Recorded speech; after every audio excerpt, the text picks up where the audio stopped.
నమో నారాయణాయ. ఓం మంగళం కౌసలేంద్రాయ మహనీయ గుణాత్మనే చక్రవర్తి తనూజాయ సార్వభౌమాయ మంగళం. ఓం నమో వెంకటేశాయ నమః. ఓం గం గణపతయే నమః. వాగర్ధావివ సంపృక్తో వాగర్ధ ప్రతిపత్తయే జగతః పితరో వందే పార్వతీ పరమేశ్వరో. ఓం నమః శివాయ. పరమేశ్వరాభ్యాం నమః. వీక్షించేటటువంటి నవగ్రహ భక్తులందరికీ కూడా మరి ఈ మాసం అనగా జూన్ మాసం 15వ తేదీ నుండి జూలై మాసం 16వ తేదీ వరకు కూడా సూర్యుడి యొక్క సంక్రమణం మిథున రాశిలోకి ప్రవేశం. అంటే సూర్యుడు ఇప్పటి వరకు కూడా ధనస్థానమైనటువంటి వృషభ రాశిలో ఉండి ఇప్పుడు ఈ జూన్ నెల 15వ తేదీ నుండి కూడా తన యొక్క మిత్రరాశి అయినటువంటి మిత్రుడు ఆల్రెడీ అక్కడ ఉన్నటువంటి మిథున రాశి వ్యాపార క్షేత్రము, మంచి కమ్యూనికేషన్ క్షేత్రము, అట్లాగే ట్రాన్స్పోర్ట్, ఇంపోర్ట్ అండ్ బిజినెస్కి సంబంధించినటువంటి క్షేత్రము. మరి ఈ క్షేత్రంలోకి రవి చాలా హుందాగా, హోదాగా, ఎంతో రాజకీయ లబ్ధితో ఎన్నో రాశుల వారికి ఎన్నో రకాలైనటువంటి మంచి అనుకూలమైనటువంటి పరిస్థితుల్ని కలుగజేసేటటువంటి ఈ యొక్క మిథున సంక్రమణం చాలా విశేషప్రదమైనటువంటిది. ఈ యొక్క మిథున రాశిలో రవి ఆరుద్ర నక్షత్రంలోకి వచ్చినప్పుడు, అంటే దాదాపుగా జూన్ ఎండింగ్ తర్వాత ఉరుములతో మెరుపులతో కూడినటువంటి ఎన్నో వర్షాలు చక్కగా మానవాళిని తరింపజేస్తూ ఉంటాయి. అంటే ఋతువు కొంచెం మారేటటువంటి పరిస్థితి ఏర్పడుతుంది. ముఖ్యంగా మేషరాశి పర్యంతం కూడా మీనరాశి వరకు ఒక్కొక్క రాశి ఒక్కొక్క పోర్ట్ఫోలియోని కలిగి దాని ఆధిపత్య గ్రహాలు ఎన్నో రకాలైనటువంటి ఫలితాలని, ప్రభావాలని మన మీద కాంతి రూపకంగా వెదజల్లుతూ ఉంటారు. ఇవన్నీ కూడా మనము పూర్వజన్మల్లో చేసుకున్నటువంటి సుకృతాలను బట్టి, దుష్కృతాలను బట్టి ఈ జన్మలో మన జాతకానుసారము, జాతక చక్రంలో ఉన్నటువంటి గ్రహస్థితులు, అవి ఉన్నటువంటి నక్షత్రానుసారంగా ఇప్పుడు ప్రజెంట్ గోచారంలో మనకి జాతకరీత్యా ఉన్నటువంటి చంద్రుడిని అనుసరించి వింశోత్తరి దశారీత్యా ఏ దశలు, అంతర్దశలు, విదశలు నడుస్తున్నాయి. ఆ యొక్క దశానాథులు మరి ఇప్పుడు ప్రజెంట్ లగ్నరీత్యా ఎక్కడున్నారు, అట్లాగే మన యొక్క గోచారంలో చంద్రుడు చాలా విశేషమైనటువంటి ప్రభావాన్ని మన మనసు మీద ప్రభావితం చూపిస్తూ ఉంటాడు. కాబట్టి అంటే జాతకం అనేటటువంటిది లైఫ్ ఈవెంట్స్ని తెలియజేస్తే, గోచారం అనేటటువంటి చంద్రుడు మానసిక స్థితిని తెలియజేస్తూ ఉంటాడు.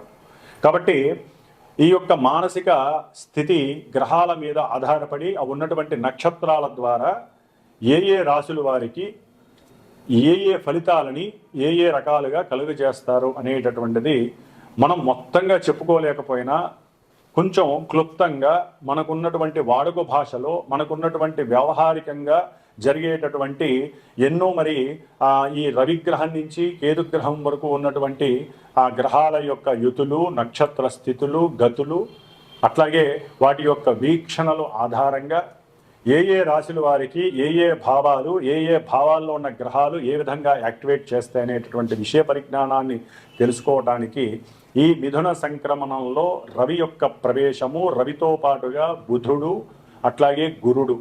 ముఖ్యంగా ఈ బుధుడు ఈ యొక్క మిథున సంక్రమణం చేసినటువంటి రవి క్షేత్రంలో 22వ తేదీ వరకు, అంటే జూన్ 22వ తేదీ వరకు గురుడితోనూ రవితోనూ కలిసి తన యొక్క స్వక్షేత్రములో ఉండటం చాలా విశేషప్రదం. అంటే వ్యాపారస్తులకి, ఉద్యోగస్తులకి, అట్లాగే ముఖ్యంగా ధన సంపాదన కోసం గురిపెట్టినటువంటి వాళ్ళందరికీ కూడా చాలా విశేషమైనటువంటి స్థితి ఈ నెల అని చెప్పుకోవచ్చు.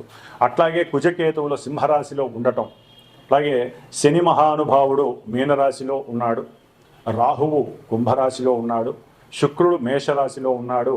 తదుపరి ఈ నెలాఖరికి జూన్ 29వ తేదీన శుక్రుడు తన స్వక్షేత్రమైనటువంటి తన యొక్క వృషభ రాశిలోకి చక్కగా సంచారం చేయటం కొన్ని రాశుల వారికి అనుకూలమైనటువంటి పరిస్థితుల్ని కలుగజేస్తున్నాయి.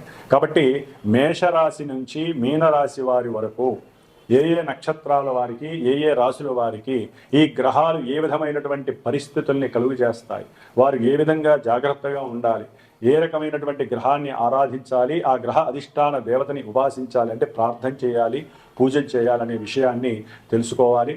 అట్లాగే ఈ యొక్క జ్యోతిష్యాన్ని నమ్మటం అనేటటువంటిది మాత్రమే మన సనాతన ధర్మంలో ముఖ్యమైనటువంటి విషయం. జ్యోతిష్యాన్ని నమ్మాలి, దాని తగ్గ పరిహారాలు చేసుకుంటూ ఈ రోజు ఏ విధంగా అయితే మన శరీర ధర్మానికి భుక్తి ఆహారం అనేటటువంటిది ఎంత ఉపయోగమో ఆ భుక్తిని సూర్యుడి ద్వారా మిగతా గ్రహాల ద్వారా మనం చక్కగా అనుభవిస్తూ ఉంటాం. కాబట్టి గ్రహస్థితిని నమ్ముకోవాలి, దానికి సంబంధించిన దైవాన్ని ప్రార్థన చేసుకోవాలి. బ్రాహ్మణుల ద్వారా మంత్రోచ్చారణల ద్వారా వారి యొక్క ఆశీర్వచన బలంతో మన యొక్క జీవితాలని చాలా ప్రశాంతంగా నిండుగా అన్ని రకాలైనటువంటి సౌఖ్యాలతో గడపడం అనేటటువంటిది భగవంతుడు మనకి ఈ జన్మలో ఇచ్చినటువంటి భగవద్భాగ్యంగా మనం భావిస్తూ, మరి ద్వాదశ రాశుల వారికి ఈ యొక్క జూన్ 15వ తేదీ నుండి జూలై 16వ తేదీ వరకు ఏ విధమైనటువంటి ఫలితాలను మనకి కలుగజేస్తున్నారో చక్కగా తెలుసుకుందాం. తులారాశి వారికి మరియు తులారాశిలో ఉన్నటువంటి చిత్తా నక్షత్రము 3-4 పాదాలు, స్వాతి నక్షత్రము అట్లాగే విశాఖ నక్షత్రం 1, 2, 3 పాదాల వారికి జూన్ 15వ తేదీ నుండి జూలై 16వ తేదీ వరకు కూడా గ్రహస్థితులు చూసినట్లయితే కనుక వారికి తులారాశి వారికి పంచమంలో ఉన్నటువంటి రాహువు, అట్లాగే సప్తమంలో ఈ నెలాఖరు వరకు అంటే జూన్ 29వ తేదీ వరకు ఉన్నటువంటి శుక్రగ్రహ ప్రభావము, అట్లాగే నవమంలో ఉన్నటువంటి సూర్యగ్రహ ప్రభావము, అట్లాగే కాస్త బుధగ్రహ ప్రభావము కూడా ప్రతికూలంగా ఉందనే చెప్పుకోవాలి. కాబట్టి ముఖ్యంగా తులారాశి వారికి పంచమ రాహువు సంతానపరమైనటువంటి సమస్యలని సృష్టిస్తాడు, సంతాన ప్రతిబంధకాలని ప్రతికూలతల్ని కూడా కలుగజేస్తాడు. ముఖ్యంగా ఆర్థిక లావాదేవీలకు సంబంధించి అట్లాగే వీరి యొక్క ఏకాగ్రత పక్కదారి మళ్లించేటటువంటి పరిస్థితి, భయభ్రాంతుల్ని కలుగజేసి అంటే అనుకున్నటువంటి విషయము జరగదేమో అనేటటువంటి భయాన్ని కలుగజేసేటటువంటి పరిస్థితి కలుగజేస్తాడు ఈ పంచమ రాహువు. మనోక్లేశాలని, మనోబాధలని, మనోవిచారాలని కలుగజేస్తాడు.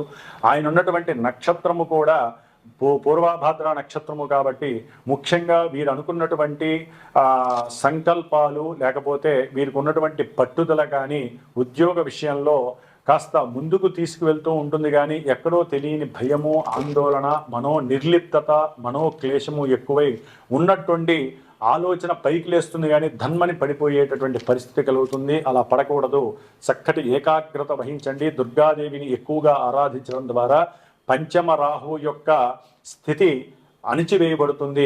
దుర్గాదేవి యొక్క అష్టోత్తరము కానీ దుర్గా 23 నామనాన్ని కానీ ఎక్కువగా చదివినట్లయితే మీకు ఏకాగ్రత కలగాలని మనస్సులో అనుకుంటే కనుక దుర్గాదేవి మీకు సహకరిస్తుందని తెలుసుకోండి. స్వాతి ఈ యొక్క తులారాశి వారికి. అట్లాగే తులారాశి వారికి షష్ఠమంలో ఉన్నటువంటి శని మహానుభావుడు చాలా అనుకూలమైనటువంటి స్వనక్షత్రంలో ఉండి విద్యార్థులకి ఉన్నతమైనటువంటి విద్య, అట్లాగే వారు రాసేటటువంటి ప్రతి వ్రాత పరీక్షల్లో కానీ ఓరల్ టెస్టుల్లో కానీ ఉన్నతమైనటువంటి పోటీ పరీక్షల యందు కానీ పోటీ విద్యలందు కానీ చక్కటి అనుకూలతను కలుగజేస్తున్నాడు ఈ శని మహానుభావుడు. విదేశాలలో ఖ్యాతిని కూడా ఇస్తున్నాడు, శత్రువుల్ని నివృత్తి చేస్తున్నాడు. చదువులో ఎవరైనా మీ ముందు ఉంటే వారిని దాటి వెళ్ళగలిగేటటువంటి శక్తి సామర్థ్యాన్ని ఇస్తున్నాడు. ఏం లేదు, చక్కటి మీరు కనుక దుర్గాదేవిని ఆరాధిస్తే ఈ రాహువు శని యొక్క రాశిలో ఉన్నాడు కాబట్టి శని ఇచ్చే ఫలితాలన్నీ కూడా రాహు ఇవ్వడానికి దుర్గాదేవి సహకరిస్తుంది. అట్లాగే ఆకస్మికంగా వృత్తిలో రాణింపు కలిగి ధనలాభం కలగడానికి అవకాశం కలుగుతుంది ఈ యొక్క శని యొక్క దృష్టి వలన. అట్లాగే శత్రు రోగ రుణ నివృత్తి కలగడానికి ఎక్కువ అవకాశం ఉంటుంది. ముఖ్యంగా తులారాశి వారికి లాభంలో కుజుడు వచ్చేసాడు 7వ తారీఖునే. కాబట్టి ఈ కుజకేతువుల వలన చక్కటి ఆర్థిక ధనలాభము, కుటుంబ సౌఖ్యము, అంతర్గత శత్రువులు కూడా మీకు మిత్రులు అయ్యేటటువంటి పరిస్థితి కలుగుతోంది. వారి వలన కూడా చక్కటి ధనలాభం కలుగుతోంది. భార్య ద్వారా లేదా భర్త ద్వారా చక్కటి అన్యోన్యతగా ఆలోచించడం ద్వారా వారి యొక్క ఆలోచనే వీరికి స్వలాభం అవుతుంది. వీరిరువురు కలిసి ఆలోచిస్తే చక్కటి వ్యాపారాన్ని గవర్నమెంట్తో లింకప్ చేసి చక్కటి గవర్నమెంట్ అంటే ప్రభుత్వ రంగ సంస్థల ద్వారా ధనలాభాన్ని పొందడానికి కుజకేతువులు మిమ్మల్ని తులారాశి వారికి అనుకూలంగా ఉన్నారని చెప్పుకోవాలి. అప్పుడప్పుడు గవర్నమెంట్ ద్వారా చలానాల ద్వారా నష్టపోయే పరిస్థితి కూడా కలుగుతుంది.